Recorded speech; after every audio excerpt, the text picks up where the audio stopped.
Hey everyone, this is Ritu and I hope कि आप सभी लोग अच्छे होंगे और आप लोगों की प्रिपरेशन भी काफ़ी अच्छी चल रही होगी दिल्ली पुलिस कांस्टेबल की। और इसके एग्ज़ाम फॉर्म है जो जनवरी में निकलने वाले हैं और इसका जो एग्ज़ाम है वो अप्रैल तक होने के चांसेस हैं। सो मुझे लगता है आप लोगों की प्रिपरेशन इसी अकॉर्डिंग चल रही होगी। आप लोग ये ना सोचिएगा कि जब फॉर्म निकलेंगे हम तभी फॉर्म फिल करेंगे और उसके बाद प्रिपरेशन स्टार्ट करेंगे। सो आप लोगों को अभी से प्रिपरेशन करने की ज़रूरत है, क्योंकि बेसिकली क्या होता है कि मोस्टली लोग यही सोचते हैं कि हम लोग एंड टाइम पे कर लेंगे जब फॉर्म निकलेंगे तब, और फिर वही होता है कि वो 1-2 मार्क्स से रह जाता है। इस बार बहुत ज़्यादा यही हुआ था। जो फाइनल मेरिट लिस्ट निकली थी उसमें बहुत गैप आ गया था।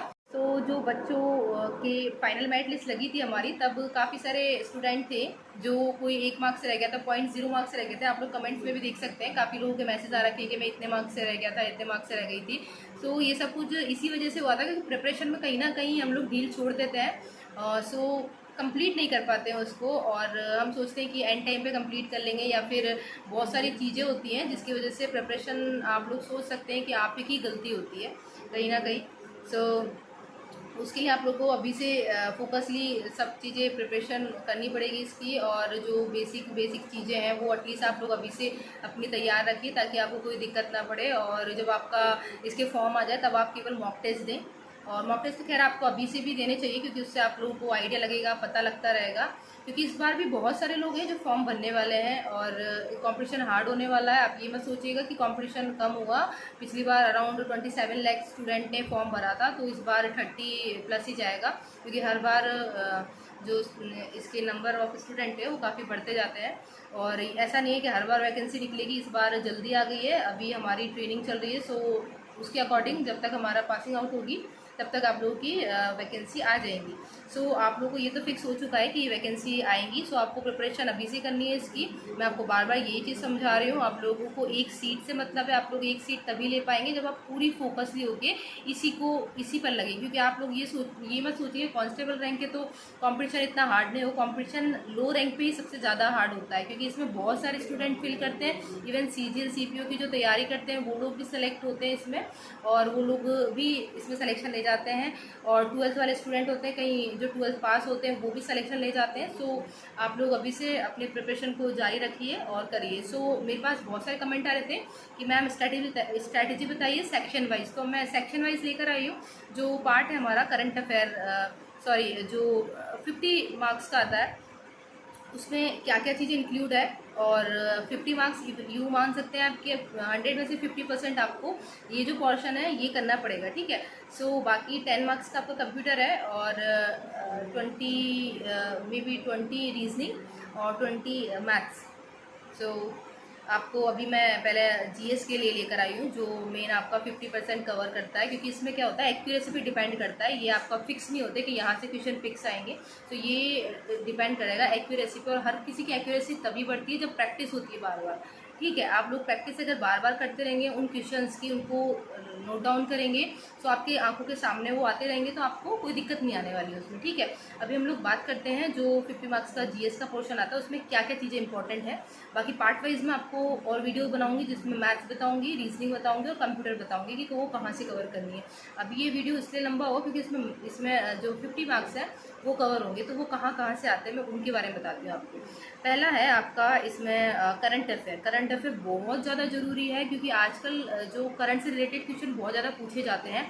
मेरे उसमें भी इवन आप लोग मान सकते हैं कि 10 से 12 क्वेश्चन आए थे करंट अफेयर से रिलेटेड आए थे, ठीक है। और करंट मेरा अच्छा रहा है क्योंकि मैंने शुरू से डेली में करंट रूटीन में पढ़ा करती थी।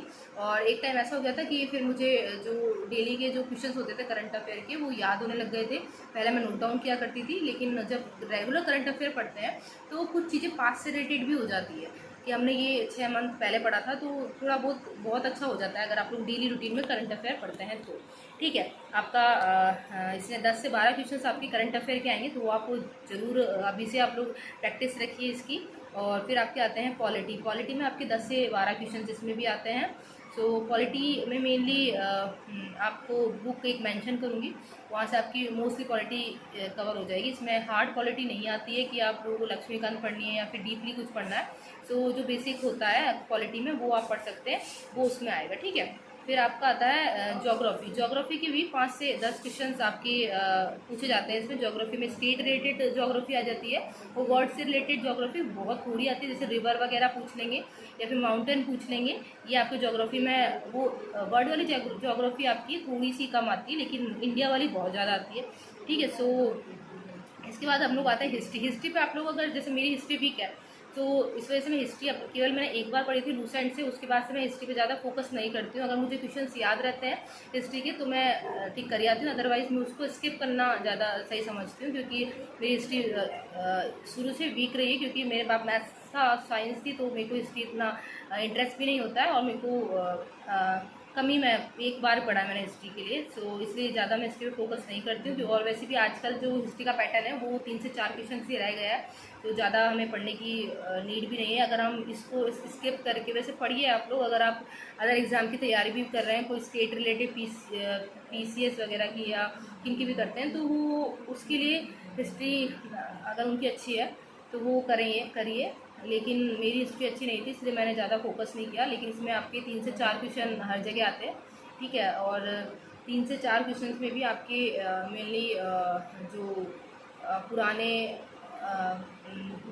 स्टेट के अंदर और जो वर्ड के अंदर चीज़ें हुई हैं उनसे रिलेटेड पूछ लेंगे, जो वॉर्स हुए थे उनसे रिलेटेड पूछ लेते हैं, और ये सब चीज़ें बेसिक आती है। मुझे थोड़ा इस हिस्ट्री का ऐसे ही लगता है, इसके 3 से 4 क्वेश्चन आते हैं, वो भी आ गए तो, अदरवाइज हिस्ट्री नेग्लिजिबल ही होती है।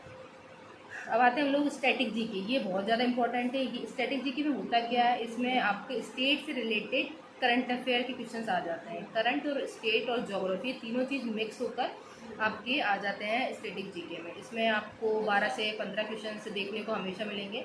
और इसके बाद हम लोग स्पोर्ट्स पे आते हैं। स्पोर्ट्स भी बहुत ज़्यादा स्पोर्ट्स से बहुत ज़्यादा क्वेश्चन पूछे जाते हैं। जैसे अभी जो नेशनल गेम होते हैं, कॉमनवेल्थ गेम होते हैं, तो सारे इस पर पूछ लिए जाते हैं।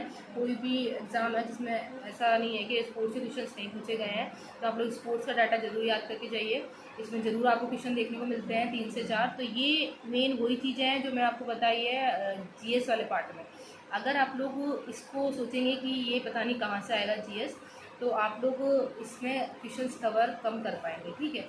लेकिन अगर आप ये सोचेंगे कि मुझे ये सब चीज़ें रेगुलर कवर करनी, क्योंकि अभी हमारे पास टाइम भी है, अभी काफ़ी टाइम है, और हमें एक सीट चाहिए, तो हम उसके लिए पूरा प्रिपेयर होकर 100% इसको दे सकते हैं। देखिए, आप लोग 10 एग्ज़ाम की तैयारी करेंगे, 10% देंगे, तो आपका सिलेक्शन नहीं होगा। लेकिन आप एक एग्ज़ाम की तैयारी करके उसको 100% देंगे तो डेफिनेटली आपका सिलेक्शन होगा, ठीक है। और ऐसा, जबकि दिल्ली पुलिस कांस्टेबल का फिज़िकल काफ़ी टफ माना जाता है, उसके बावजूद भी जो फाइनल मेरिट लिस्ट लगी थी वो 10 से 15 नंबर इंक्रीज़ हो गई थी। तो आप लोग देख सकते हैं कि क्या लेवल है और क्या कंपटीशन चल रहा है, और इवन इसका कंपटीशन बढ़ेगा ही जो अब ये वैकेंसी आएगी। सो आप लोग इसको हल्के में मत लीजिएगा। अब हम बात करते हैं आपको पढ़ना कहाँ से है। करंट अफेयर के लिए मैं आप लोगों को स्पीडी बहुत बार बोल चुकी हूँ मेरी पुरानी वीडियो में भी, कि स्पीडी आप लोग बुक लेकर आइए, क्योंकि स्पीडी बुक में आप लोगों को डेटाबेस क्वेश्चन सारे मिल जाएंगे, और आपको 1000 प्लस क्वेश्चन आपको पीछे मिल जाएंगे स्पीडी के, जो आपकी प्रैक्टिस के लिए होंगे। तो करंट अफेयर मुझे नहीं लगता उससे बाहर कहीं जाता है। वो बहुत अच्छी बुक है, बहुत ईजी लैंग्वेज लिखी हुई है, और आपको पार्ट वाइज उसमें हर चीज़ मिल जाएगी। स्पोर्ट्स का अलग डेटा मिलेगा आपको, और जो करंट अफेयर में स्टेट से रिलेटेड होता है वो अलग मिलेगा, और जो नई योजनाएं चली हैं उससे रिलेटेड मिलेगा। आपको सब कुछ एक ही बुक में मिल जाएगा। मुझे बहुत बेस्ट लगती है वो 6 मंथ की आती है।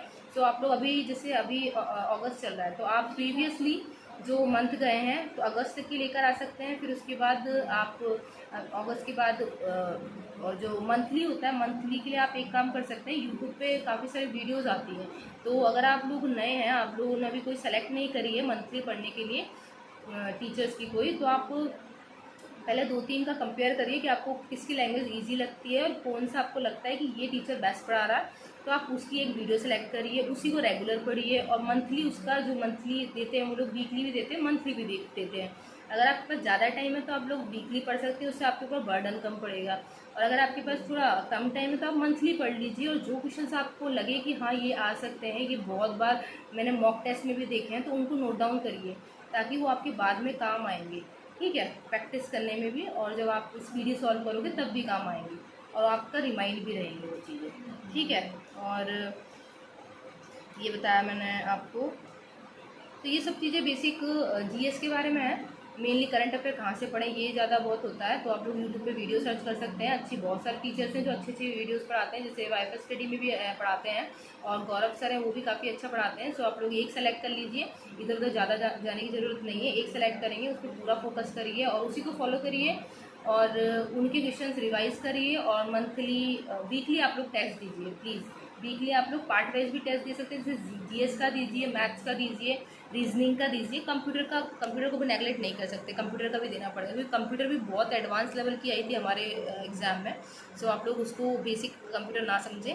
और ये आप लोग अगर अभी से इसके लिए सीरियस होंगे तो आपका सिलेक्शन 100% होगा, अदरवाइज़ आप उसको वापस से नेगलेक्ट कर देंगे तो पता नहीं वैकेंसी नेक्स्ट टाइम कब आने वाली है। सो आपके पास बहुत अच्छा मौका है। जो लोग पहले भी रह गए थे उनको पता है कि उनकी कहाँ गलती हुई थी, और मैंने जो मेरी वीडियो थी फर्स्ट जिसमें 2 लाख प्लस व्यूज़ थे, तो उसमें मैंने बहुत सारे कमेंट देखे थे। अभी भी मतलब उनके कमेंट ये थे कि मैं इतने नंबर से रह गया, 0 पॉइंट से रह गए, तो बहुत सा दुख सा होता है कि क्यों हम लोग इतने पॉइंट से रह गए। शायद एक क्वेश्चन वो सही करते तो उनका सिलेक्शन हो जाता, आज वो हमारे साथ ट्रेनिंग कर रहे होते। सो बहुत गिल्टी फील होता है खुद के ऊपर। सो लेकिन घबराने की कोई ज़रूरत नहीं है। उन लोगों का जो 1 नंबर से रहे, पॉइंट से रहे, वो लोग अब जाके कवर कर लेंगे। तो सोचिए जो लोग बाहर हुए थे, कम से कम 10 से 12 हज़ार स्टूडेंट थे जो फाइनल मेरिट लिस्ट में बाहर हुए थे, वो लोग भी आप लोगों के साथ कंपटीशन में आएंगे वापस से।